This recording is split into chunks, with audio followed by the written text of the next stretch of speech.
Falando sobre a poligonal do Vale Encantado, a poligonal ela tem duas poligonais do Vale Encantado pelo EDDU.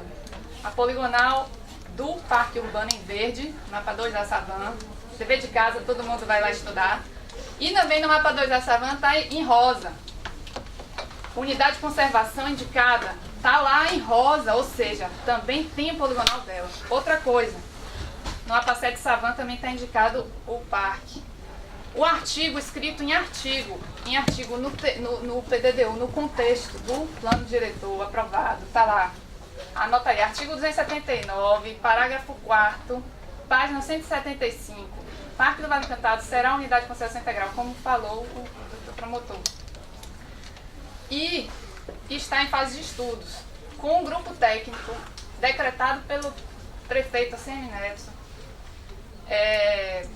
que foi decretado para que sejam feitos esses estudos. Está sendo feito as audiências, e as reuniões e as questões judiciárias, né? O Parque do Vale Encantado, ele já tem 10 anos, né? A Avenida do Atlântico foi uma avenida que mudou de nome 3 vezes. Ela foi a causa da extinção do plano diretor de 2012.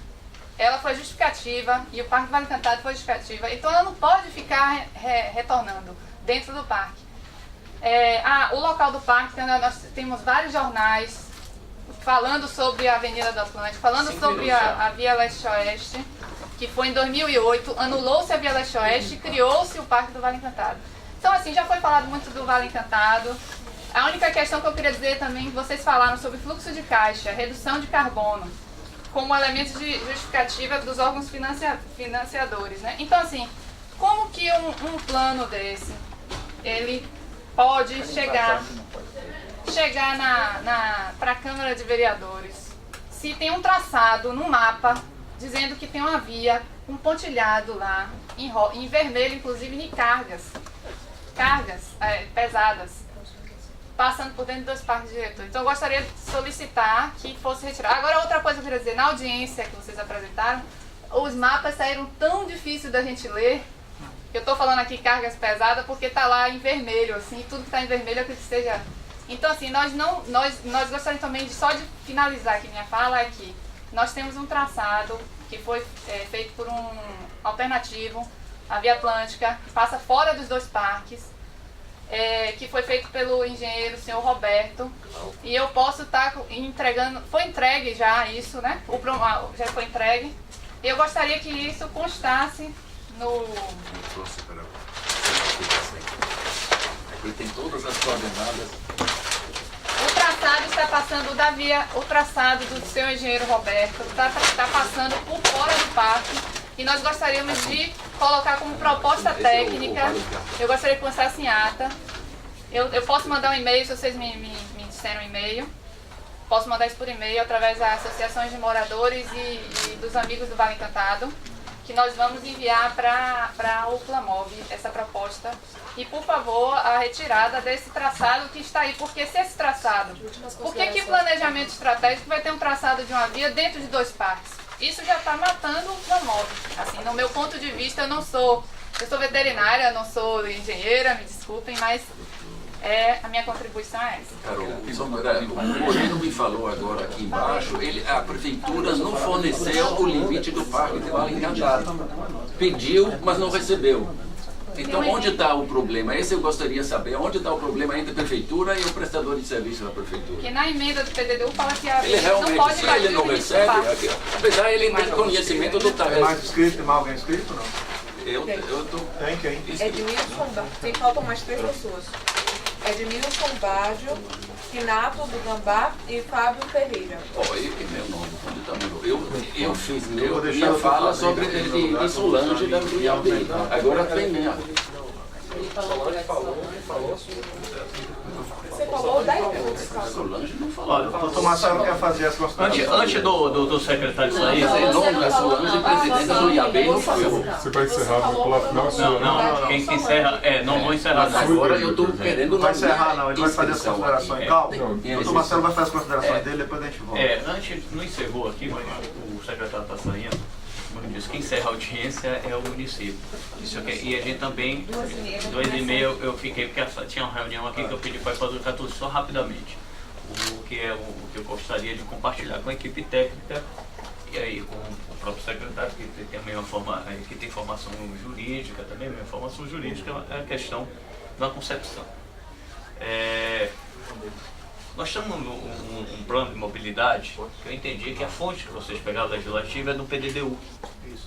Certo? Não, PDDU que a gente sabe que não foi feito sob análise técnicas. Já que um plano, esse mesmo sendo um plano a longo prazo, vocês pegaram que tem um plano operacional técnico, muitas coisas. E a angústia que eu vejo aqui, uma angústia que eu estou, não só como promotor de justiça, mas como cidadão de Salvador e filho sou soteropolitano dessa terra, é que talvez você com esses argumentos técnicos, você conseguisse fazer algumas correções no PDDU, não ocorreram. Porque lá a gente sabe que vai emenda algumas coisas e agora a gente está vendo tem compatibilidade. Como eu disse, há um paradoxo em relação a isso. Há um parque urbano, realmente, há um poligonal do parque urbano mínimo, que pode, depois de proteção integral, pode ser até ser maior do que aquela poligonal. Mas nós vamos ter o relatório 15, por isso que eu quero fazer essa prova. O relatório 15 vai ser depois de tudo que foi em audiência pública. É importante essa ansiedade, todos aqui da comunidade, que nas conclusões apontem algumas incongruências e alguns indicadores de uma mudança legislativa. Porque se nós temos um plano até 2049, que eu acho que eu não estou entrando no conteúdo do plano, mas eu acho que a questão de ter um plano já é importante para o país, para até discordar do plano. Se você analisar que o plano vai até 2049, não pode ser enjaulado no PDDU, que muitas vezes é até contrária à visão de uma cidade mais progressiva, uma cidade mais socialmente justa, uma sociedade inclusive mais sustentável. Por que eu estou dizendo isso? Porque é importante essas diretrizes, que a gente fala de plano de mobilidade diretriz, até uma mudança de rota que está escrito no PDDU, já com análise técnica. O que é que vai trazer de argumentação de análise técnica? Ou a argumentação de uma possível mudança, já que é a mesma hierarquia de lei. O PDDU é uma lei ordinária. O plano de mobilidade é ordinária. Não é ficar enjaulado no que está no PDDU. Eu sei que vocês usaram isso como base, mas indicar, tudo bem, está no mapa lá porque é uma previsão de uma via atlântica. Mas há compatibilidade? Há necessidade de se ficar? Há necessidade, ou seja, trazer esses elementos técnicos, por isso que eu acho que é uma ansiedade, porque é um plano maior até do que possíveis revisões do PDDU. Ou seja, o que é que vai almejar? Um planejamento de uma cidade sustentável e com mobilidade, que o PDDU vai ter que se encaixar isso, ou toda vez um plano de mobilidade se encaixar no PDDU que é discutido sem questões técnicas. Essa provocação que eu gostaria de fazer ao secretário. Eu sei que o relatório 15 talvez vocês consigam trilhar por aí, mas eu gostaria que tivesse ouvido. Um fato memorável que aconteceu nesses 8 meses. Nas primeiras escutas setoriais, por um acaso, foi o que você falou, veio a seguinte crítica: o PDDU define ocupações e densidades ocupacionais sem analisar capacidade de suporte, seja de saneamento, seja de segurança, seja de mobilidade. Esse foi o começo há 8 meses atrás. E hoje a professora de arquitetura, que eu não sei o nome, Ana, falou o seguinte: o PlanMob deveria ser utilizado como instrumento para definir limites de ocupação, limites de densidade ocupacional. Influenciar. E essa é a grande aula que seus alunos deviam ter assistido de relação entre o uso do solo e transportes. O PDDU não serve porque não considerou o PlanMob, e o PlanMob não serve porque não estabeleceu o limite ocupacional. Essa interação vai ocorrer, vai ter que ocorrer, não tem como não ocorrer. Ela é essencial. Você foi o primeiro a falar isso há 8 meses atrás. E a professora hoje, não foi ninguém do grupo aqui que falou, foi uma pessoa do público que falou exatamente a outra coisa que nós precisamos fazer. Então, um precisa do outro. Daqui a 8 anos, se não me engano, ou menos, é o limite máximo de revisão do PDDU. 2025 está previsto. E por que não fazer a revisão do PDDU e do PlanMob no mesmo contexto, no mesmo escopo, né? É isso que nós estamos aprendendo aqui. Foi fantástico. No primeiro dia e no último dia nós tivemos essa ida e Não é o volta. último dia. Eu posso falar 1 minuto e meio, pelo menos? Só rapidinho, vocês querem logo responder essa última rodada das 3 colocações? E aí depois a gente parte para mais 3. Não, encerra logo tudo, eu acho que é melhor. Vamos encerrar tudo. Encerra logo todos? Então concordo. Porque, mais uma vez, nós estamos sendo expulsos pelos próprios da casa. Eu prometo ser rápido, até porque eu fiquei um pouco constrangido de sair dali como se estivesse atacando completamente as pessoas que trabalharam, certo? Não foi, a intenção foi um desabafo, as pessoas aplaudiram, eu saí da fala. Eu sei que não é fácil esse trabalho, para ninguém. O gestor público é o mais sacrificado porque é um trabalho árduo, é muita demanda, muita pressão de todos os lados. E vocês, eu tenho certeza, olhando para vocês, que foi um trabalho bem intencionado de fazer uma coisa que se queria fazer o melhor possível. E agora as suas falas foram muito acalentadoras, porque o que eu notei aqui foi a questão da maturidade desse processo. A lei falou, ouça-se as pessoas, a audiência pública para a população participar. E de fato a população participou. Foi a população de Salvador? Não, as pessoas se sentiram tocadas a falar alguma coisa. Então as pessoas participaram. Não conhecem os detalhes do que é plano diretor, o que é projeto, não conhece. Mas falaram que tiveram vontade de falar e pela sua fala você pelo menos parece que ouviu o que era o mais importante. Há coisa a se ajustar. É isso que a gente está falando, há coisa a se ajustar, e tem que se ajustar, porque vai desfazer tudo? Não sei. Eu, sinceramente, tinha vontade de se repensar com outro paradigma. Paradigma de que o meio ambiente, em primeiro lugar, as pessoas junto também são meio ambiente, depois se vê a questão de mobilidade, de necessidade, tudo vai se encaixando com essa prioridade, mas eu não sou a pessoa que estou com poder. Então eu não mando nada, nem quero esse poder, eu quero influenciar e dar a minha opinião. Então, eu estou me colocando aqui como uma pessoa que está pedindo até desculpas pelo amigo que foi agressivo.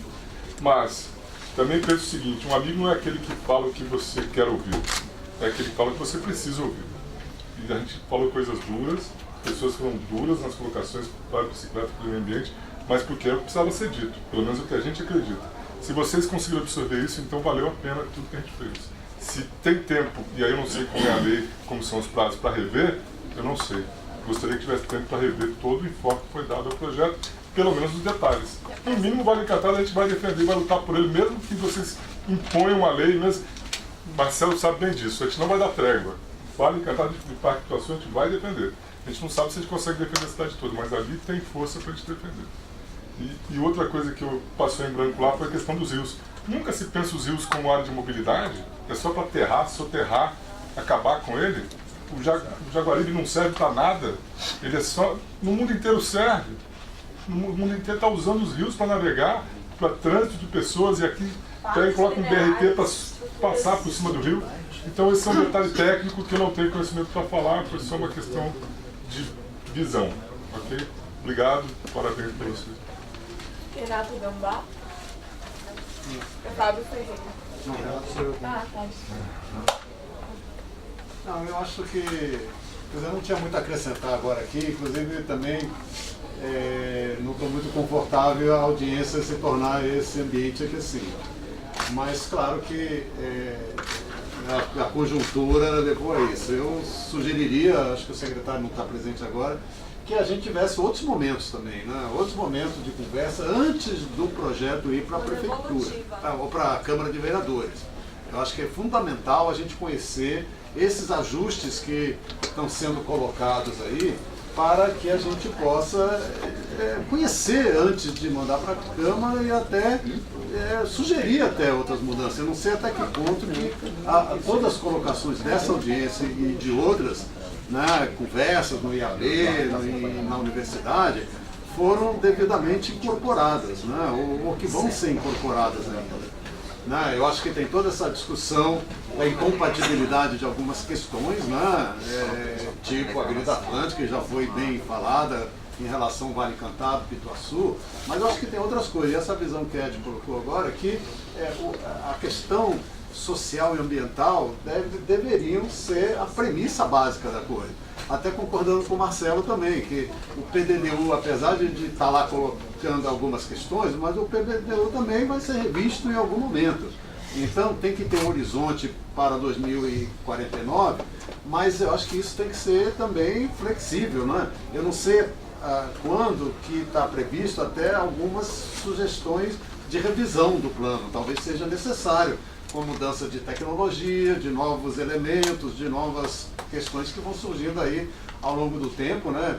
Como diz a Band News, né? Em 20 minutos tudo pode mudar, mas eu acho que também pode mudar muita coisa ao longo dos planejamentos que vão sendo estabelecidos. Eu acho que assim, eu acho que é importante esse momento, mas eu acho que o debate para mim não está concluído, vamos dizer assim, em nível da proposta de lei que seria encaminhado ou que vai ser encaminhado para a Câmara. Então eu acho que é isso, né? Todas as contradições, né, que já foram colocadas pelos companheiros aí ao longo da manhã, né? Eu acho que a Avenida Atlântica é o que mais está pegando aí, a linha Viva também. Mas assim, esses modelos também, que não considerou o ambiente, não consideram os rios, não só para a navegabilidade dele, mas como ambiente da cidade, né? Que agora a gente vê que alguns projetos vão tamponar mais rios, ou vão tornar o rio, né, aquele assim, canal de esgoto da cidade, como está sendo colocado em vários projetos, tanto do Estado, do governo do Estado, quanto da Prefeitura também. Eu fico preocupado com o licenciamento ambiental que é feito também na cidade, tanto pelo INEMA quanto pela Prefeitura, os licenciamentos ambientais muito questionáveis, em nível até legais, né? Esse do Jaguaribe e do Trobogi foram licenciamentos, até eles chamam de licença única, são bastante questionáveis, e a gente colocar os projetos para o licenciamento resolver é muito complicado. A gente tem visto historicamente aí vários projetos que foram licenciados altamente questionáveis. Então a gente não fica tranquilo, não, o licenciamento vai resolver. E não sei, muitas coisas não foram resolvidas no licenciamento. Inclusive, a gente está vendo aí, quem está acompanhando a questão do oeste da Bahia, Rio Corrente e tal, viu que é tudo, todas as outorgas e autorizações de supressão de vegetação é tudo legal lá, mas o desastre é terrível. Então, o desastre é terrível, tudo legalizado. Então, a gente não pode dizer que o licenciamento vai resolver as questões, muito pelo contrário. O planejamento, a gestão, o desenvolvimento que se quer, que é fundamental, né? E aí os planos de desenvolvimento, que de mobilidade é um deles, é que devem nortear o que a questão ambiental pode depois até melhorar no licenciamento, mas não é ele que é determinante. Era essa. Valeu. Olha, por gentileza, eu só queria um minuto para vocês olharem os seus fotos. Está inscrito? Não, ele quer entregar para vocês olharem. Para vocês olharem. Ele não vai falar. Essa é o terreno que é da Avenida Tamburugi, que foi aterrado. Esse aqui. Mas você já falou, Carl, quase 10 minutos. Destruíram um terraço arenoso. Eu falei com Solange e a B. Foi destruído o terraço arenoso. Dizendo que ia ser uma rotatória. A questão se Não, é só a foto. Se você nunca ouviu, eu estou tentando morrer. É a fotografia. Ó, vamos lá, porque eu já pedi mais um tempo aí para começar outra reunião aí. Vamos ver, Delina. E Eduardo disse que pode. Tem que obedecer a inscrição, já acabou. Vamos. Mas vamos lá, mais por um só. Eu acho que é importante. Boa tarde a todos. Eu não sou técnico, não sou banista, né? Sou militante dos movimentos sociais. Hoje eu vejo aqui uma fala muito forte sobre o meio ambiente, fazendo parte agora da gestão da APA Bacia do Rio do Cobre. Nós estamos lá com uma luta muito grande, um descaso muito grande, tanto parte municipal do governo estadual, e também estou lá no Conselho Municipal de Saúde. Na verdade, eu recebi esse convite pelo WhatsApp e achei importante a gente estar aqui, discutir mobilidade, porque eu vejo discutir muito a mobilidade, vejo muito falar do LT, BRT, mas a gente sofre dentro das nossas comunidades hoje com muita dificuldade. Eu moro no bairro de Pirajá, onde, para os senhores terem ideia, a gente passa dentro do bairro para conseguir acessar ou a BR-324 ou às vezes o próprio subúrbio ferroviário em cerca de 40 minutos, porque as vias estão muito carregadas, né? Passeio não existe mais porque as pessoas ocuparam as calçadas, né? Governadamente, não há uma fiscalização por parte do município, então as pessoas se sentem no direito de ocupar o que não são dele, que é as calçadas. Então eu gostaria de saber qual é o plano que está sendo feito para esses bairros que hoje está bem inchado, como Pirajá, por exemplo. A região de Cajazeira contemplou um pouco com aquela via nova que fizeram, desafogou um pouco. Mas quem mora na região de Pirajá, São Caetano, por exemplo, é um câncer. Se chega em São Caetano hoje, você fica quase 1 hora de relógio se você quiser ir ao comércio. São Caetano eu não consigo chegar em tempo por conta da dificuldade que está tendo. Então a minha pergunta vai nessa direção. Dentro da mobilidade urbana, qual é o projeto que está sendo desenvolvido de mobilidade para esses bairros, que é populoso, e que às vezes, por exemplo, eu chegar em Pirajá agora às 17 horas, da saída do Porto Seco Pirajá até a comunidade que eu moro, que é a Rua Nova de Pirajá, eu levo em média 45 minutos, porque a via está toda congestionada, a gente não tem uma fiscalização da Trem Salvador permanente, e aí a gente fica, às vezes, por causa de um caminhão, a gente não consegue passar. Aí a minha pergunta é essa, porque a maioria das pessoas que vai trabalhar no centro, é porteiro, é a faxineira, é o atendente, eles moram na periferia. E dentro dos próprios bairros hoje onde eles moram, estão tendo dificuldade, né, de acessibilidade. Como eu não participei das outras audiências, até uma porque eu não consegui nem entrar, porque, não sei se era a propósito, a gente não conseguia acessar. E as outras, infelizmente, eu não tive acesso. Então aqui hoje, estou aproveitando essa oportunidade, porque se em 2017 nós estamos com essa dificuldade, o que será daqui a mais 5 anos nesses bairros que estão inchados? É só isso aí que eu tenho para mim.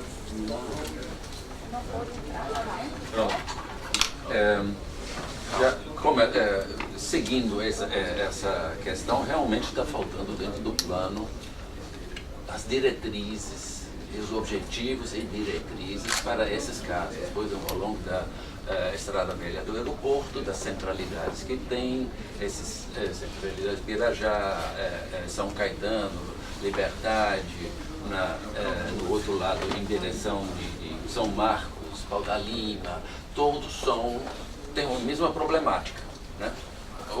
São Caetano ainda tem um binário, né? Uma ida e uma volta, que reduz um pouquinho o problema, mas é o maior engarrafamento que tem hoje. Então eu acho que o plano de mobilidade tem que dar uma solução sistêmica. Definir uma diretriz, definir uma linha de ação e uma meta para resolver estes casos que são gargalos, vamos dizer, de São Cristóvão até Liberdade. Então o que a gente precisa, isso eu não encontrei isso no plano desse diagnóstico até agora. Uma outra coisa que está faltando, uma política junto ao tratamento do tráfico individual. O tráfico individual parte da premissa que existem em algum lugar carros. Onde estamos, a densidade de veículos registrados no Detran, por bairro, ou por unidade, por setor censitário, ou por unidade que vocês usam da rodeio. De transporte. Então, o que a gente tem? Porque se a gente tem hoje, a gente tem 630 ou 650 mil veículos, automóveis em Salvador, dos 800 e quase 900 mil veículos em geral. Então, quando eu estou lendo aqui numa determinada página, não sei em que página em 2017 a 2037, em 14 anos, então, a gente vai ter um crescimento de 24% de viagens no público, no transporte público. O que significa isso? Significa um colapso exatamente dessas áreas, não de vias arteriais e vias expressas, mas na área da capacidade de suporte que a gente não tem. Então, a gente, em lugar nenhum, a gente tem um crescimento de viagem em transporte coletivo de 19%, vocês estão calculando, nesse espaço de 2017 a 32%. Então, quanto, eu me pergunto, eu não achei, claro, eu não li as 677 páginas agora, que foram colocadas agora, mas eu não li em nenhum momento como vocês estão projetando de redução da frota, ou da redução da taxa de crescimento da frota de veículos, em função dos grandes investimentos de transporte de alta capacidade e média capacidade que a gente está tendo. 3 minutos. O metrô da paralela, ou linha 1 e linha 2, ou linha XYZ, vão reduzir enquanto nossas viagens de transporte individual. Esse aqui eu não vejo nem em meta, porque ele deveria ser uma meta. A gente quer reduzir as viagens, vamos dizer, em 14 anos, aumento de 50% de viagens de transporte individual, realmente é assustadora. Eu queria ver como é que está lá o plano de metas que vocês vão colocar para identificar que meta vocês vão colocar. Por exemplo, você podia, no uso e ocupação do solo, como em qualquer lugar no mundo, em grandes cidades no mundo, se limita o número de estacionamentos por unidade habitacional. Se você não faz isso em Salvador, não adianta pedir pedágio dentro de uma determinada área, se dentro da área você tem uma superlotação de automóveis de transporte individual que saem para algum lugar em algum momento. Se vocês não resolvem o transporte de escolar, privado, inclusive, que engarrafa todos os campos, Integral ou Anchieta lá, fizeram agora essa avenida que melhorou, mas no fundo são 2 colégios que tamparam as vias por não sei quantos anos dentro da cidade. E não tem gestão em cima disso. Isso que eu estava falando inicialmente. A gente precisa de gestão, a gente precisa incentivo ou desincentivo. Isso, vocês fizeram um grande trabalho em cima de custo de vagas de estacionamento, mas o custo de estacionamento, em termos de planejamento, não é tão relevante. Ele é relevante para alguém que quer fazer disso um negócio, mas não em termos de tráfego parado dentro da área. Claro, você oferta mais ou menos, mas nosso problema básico é a frota de carro, a frota de veículos que a gente está deixando crescer e não temos nenhuma meta. Eu não vi em lugar nenhum alguma meta para chegar a algum momento numa taxa de crescimento aceitável dessas viagens e aumento dos 19% de transporte coletivo.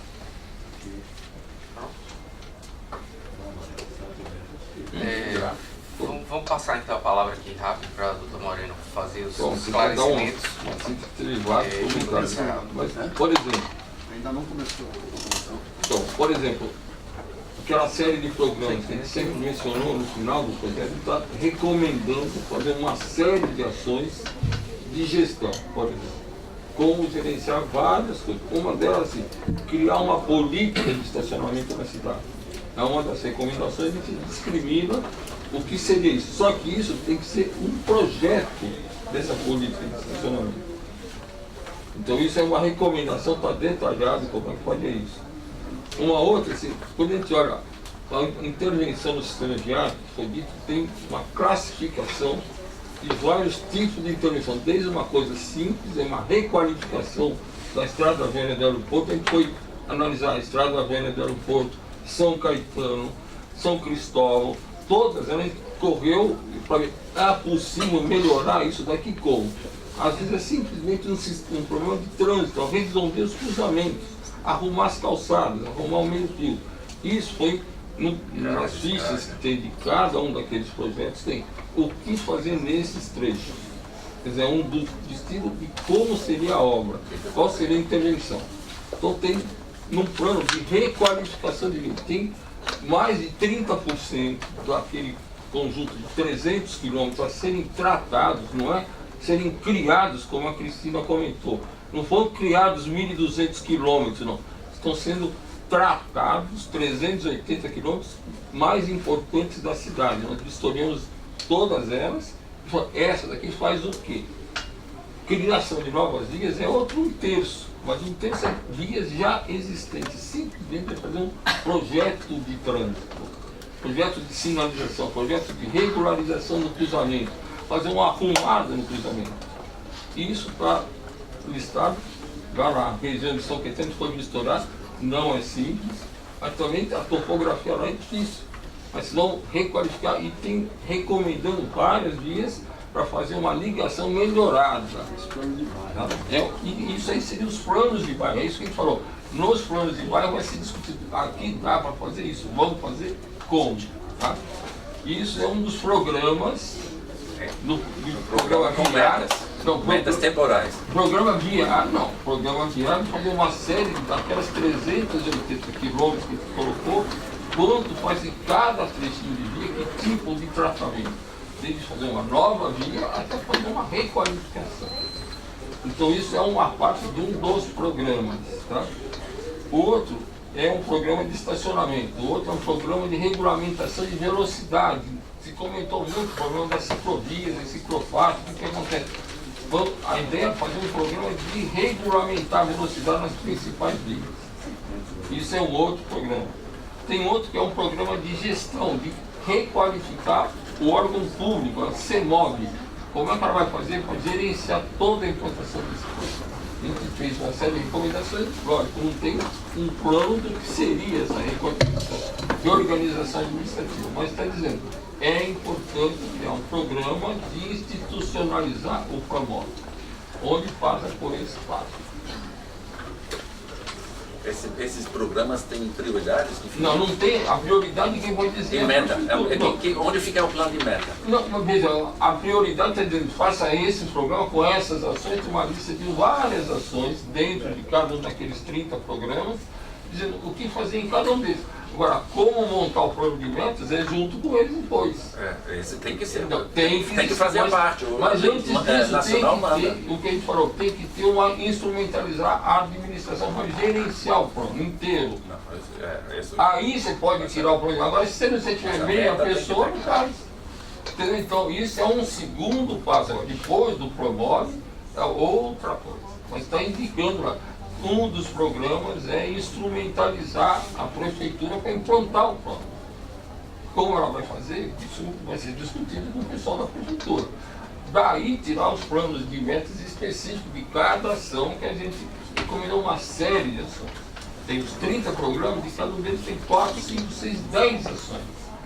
Vai dar um monte, só que isso aí tem que ter essa instrumentalização. Tá? Acho que é isso.